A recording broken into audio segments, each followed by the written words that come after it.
10 years after the subprime mortgage crisis, there is a new risk developing in the mortgage business, that is fraud, and maybe not the kind you're thinking about. Diana Olick has more. As home values rise and more people want to be homeowners, it's inevitable. More will lie and cheat to get a mortgage. Mortgage fraud risk jumped over 12% annually in the end of the second quarter, according to CoreLogic.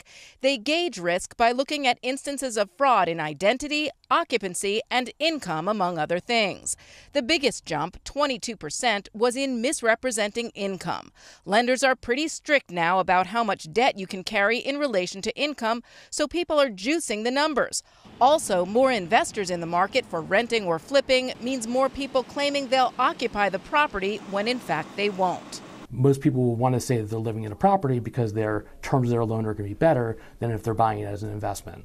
Matt Lieberman of Apex Home Loans says this is the most common type of fraud he sees, but all fraud means more risk for his business when he sells to banks or investors. If for some reason they see something that we missed, that we should have caught, they could then force us to buy back the loan, meaning that they won't actually purchase it and they'll make us buy it back and keep it. States with the highest rate of fraud risk are New York, New Jersey, Florida, D.C., and New Mexico. California, the priciest real estate market, ranked 9th. And fraud is easier than ever to perpetrate thanks to the internet. A quick search online will result in a bevy of sites that will not only generate fake pay stubs, but will actually answer phone calls to verify fake information.